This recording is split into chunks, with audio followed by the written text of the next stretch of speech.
Hoje eu quero falar para vocês da Sony ZV-E10 Mark II, uma câmerazinha que eu já estava bem curioso para testar. Foi lançada esse ano e virou febre no meio dos criadores de conteúdo, e depois de testar essa câmera aqui por algumas semanas, eu entendi perfeitamente por quê.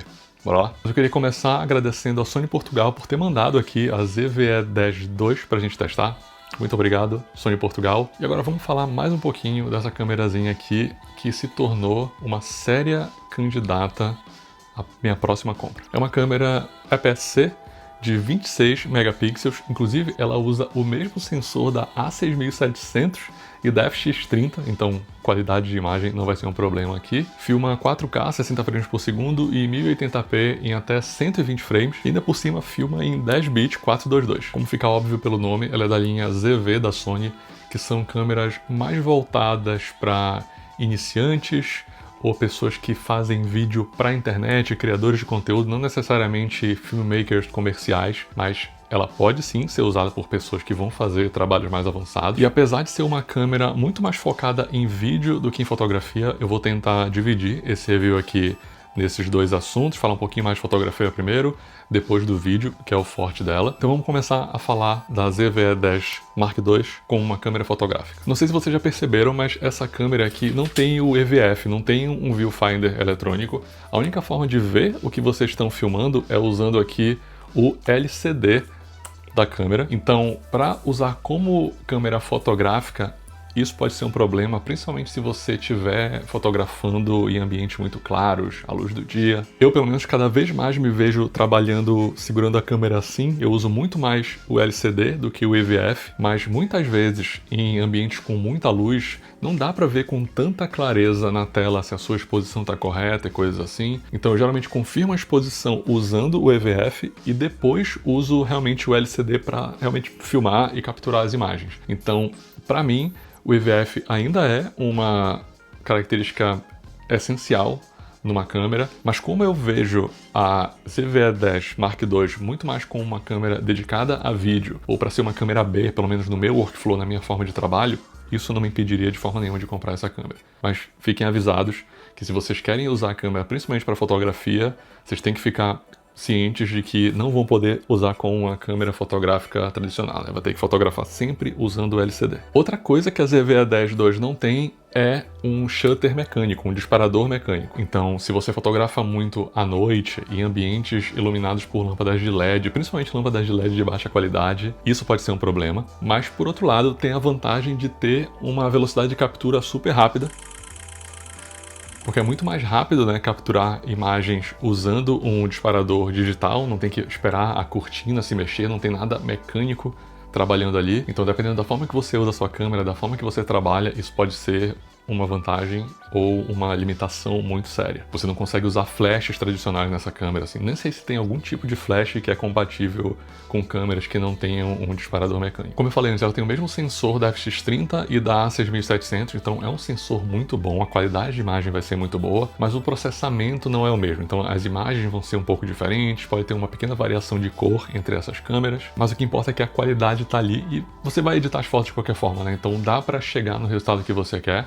Recupera sombras muito bem, recupera highlights muito bem, tem tipo 15 stops de alcance dinâmico, o que eu acho que é mais do que suficiente. Enfim, é uma câmera fotográfica extremamente capaz, pode ser usada para fotografia sem problema nenhum, a não ser que você realmente faça a questão do EVF ou de um disparador mecânico. A única característica negativa que eu realmente notei em relação à ZV-E10 Mark II aqui foi a velocidade de foco. Pelo menos comparado com a minha 7C2 e com a minha 7C, eu achei que tem um pequeno delay entre ela travar o foco e realmente fazer o disparo. Testei tanto aqui na lente do kit, uma 16-50, 3.5, 5.6, quanto nas minhas lentes Samyang que eu tenho aqui.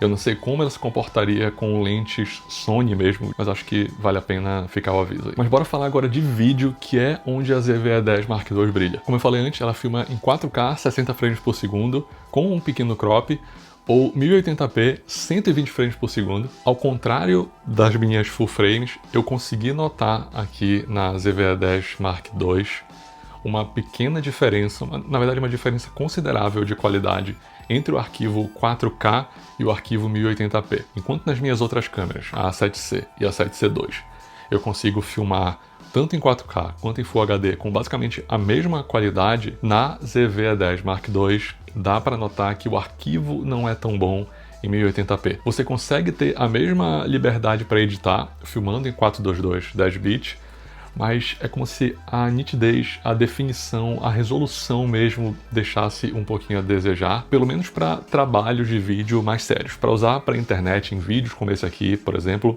eu usaria sem problema nenhum. Agora, por exemplo, eu estou filmando aqui com a 7C2 com uma 35mm 1.8 em f2.8 e com a ZV-E10 II com uma 18mm 2.8 em 2.8 também, para vocês fazerem uma pequena comparação das imagens das duas câmeras e tomarem suas próprias conclusões sobre a qualidade dessa câmerazinha aqui. Lógico que a 7C2 é full frame, né? Então na ZV-E10 II vocês veem uma pequena diferença, principalmente no desfoque aqui no fundo, mas é uma câmera extremamente capaz para trabalhos profissionais de verdade, mas principalmente para esse tipo de criação de conteúdo para YouTube, redes sociais.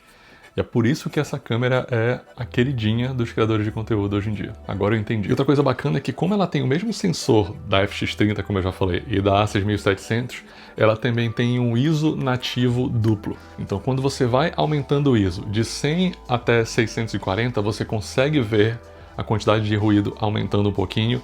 Quando chega em 800, limpa totalmente a imagem, fica perfeita. Você vai aumentando de novo, vai introduzindo mais ISO na imagem, e quando bate nos 2500, a imagem fica de novo totalmente limpa, e ter essa liberdade é muito bacana. Mas mesmo passando bem mais do ISO nativo mais alto, a imagem, na minha opinião, ainda fica totalmente usável. Dá para filmar aí em ISO 12800, quase sem ruído, ou pelo menos com uma quantidade de ruído que pra mim é aceitável. Mas claro, se você realmente quiser ter a melhor qualidade possível, o mínimo possível de ISO, use sempre 800 ou 2500. Lá não tem IBIS, é difícil, né, conseguir um sensor estabilizado dentro de uma câmera com um corpo tão pequeno. Mas ela tem uma estabilização digital, né? Ela não tem o sensor estabilizado. E eu estou usando agora a estabilização no nível normal, que é o nível mais baixo. E agora eu liguei a estabilização ativa, que estabiliza a imagem bem mais, mas tem um certo crop, então você vai perder um pouco do quadro ao seu redor.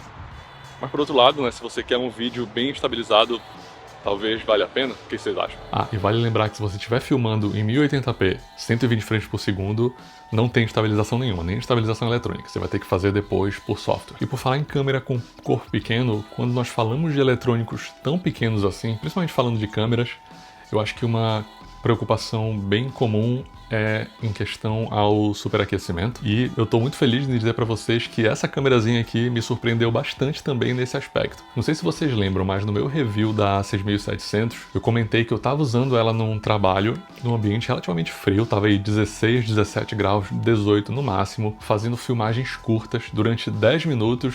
Eu filmei tipo 8 a 10 entrevistas de 30 a 60 segundos cada, sempre parando de filmar entre uma e outra. A câmera não ficou os 10 minutos rodando direto e superaqueceu. Enquanto que a ZV-E10 Mark II eu deixei ligada aqui em casa, devia estar entre 20 a 22 graus, filmando em 4K, 25 frames por segundo, com ISO tipo 3200 em 422. 10 bits, e ela filmou durante 1h30 antes de desligar, porque a bateria acabou. A bateria estava em 60 e poucos % quando eu comecei a filmar, e mesmo assim ainda durou 1h30, e ela não desligou por causa de superaquecimento, não mostrou nem o aviso na tela, e eu não mudei a configuração para a câmera ficar mais tolerante com o calor, então dá para dizer que ela funciona muito bem, não vai superaquecer, pelo menos de acordo com os meus testes aqui, e eu confiaria mais nessa câmera aqui do que na 6700, por exemplo. Por isso que eu falei que ela é uma séria candidata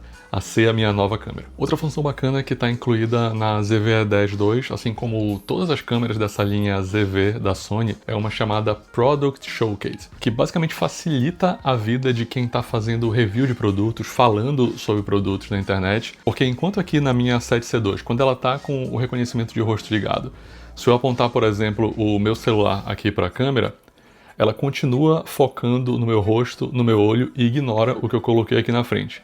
E o Product Showcase funciona da seguinte forma. Aqui na ZV-E10 II, por exemplo, tá também focando no meu rosto, mas assim que a câmera detecta que eu estou mostrando alguma coisa para ela, ela ignora o meu rosto e passa a focar no produto que eu estou mostrando para vocês, e assim que esse produto sai da tela, ela volta a focar na pessoa que está enquadrada. Mais uma ferramenta que facilita a vida de quem está criando conteúdo na internet. A ZV-E10 Mark II também tem os microfones aprimorados e processamento de áudio aprimorado que a linha ZV tem. Por isso eu vim testar o microfone aqui bem na beira de uma rodovia. Tem um caminhão ligado aqui, tem carro passando o tempo todo. E eu programei o microfone para captar principalmente o que está na frente da câmera. Então, teoricamente, ele deve ignorar o que está por trás dela. Então vamos ver se girando aqui e colocando a parte mais barulhenta por trás da câmera, a qualidade do som melhora e vocês escutam um pouco melhor a minha voz. E é por isso que eu digo que depois dessas semanas de teste, eu entendo totalmente por que essa câmera aqui é a febre atual dentro dos criadores de conteúdo para a internet, porque é o melhor custo-benefício da Sony, eu diria. Custa 1.100 euros aqui na Europa, deve custar uns $1.000 nos Estados Unidos. Tem um sensor de qualidade que já foi usado em duas excelentes câmeras da Sony, S-Log 3. Você pode até colocar os seus LUTs aqui na câmera para já filmar vendo como a imagem vai ficar no final. Tem entrada para microfone, saída para fone de ouvido para fazer o seu monitoramento de áudio. Usa as novas baterias da Sony, as mesmas baterias que as full frame usam. Enfim, uma super câmerazinha tanto para você que quer só criar vídeo para a internet, quanto para você que quer usar essa ferramenta aqui em trabalhos comerciais, em vídeos mais sérios para clientes e coisas assim. Aprovada e eu quero uma.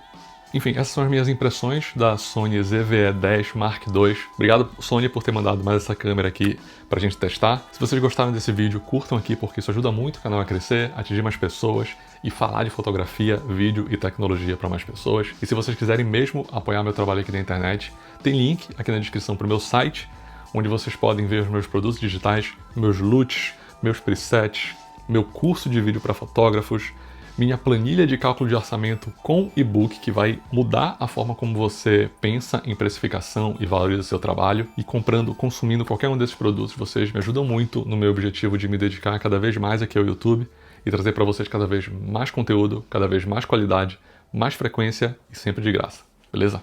Então, por hoje eu vou ficando por aqui. A gente se fala no próximo. Falou!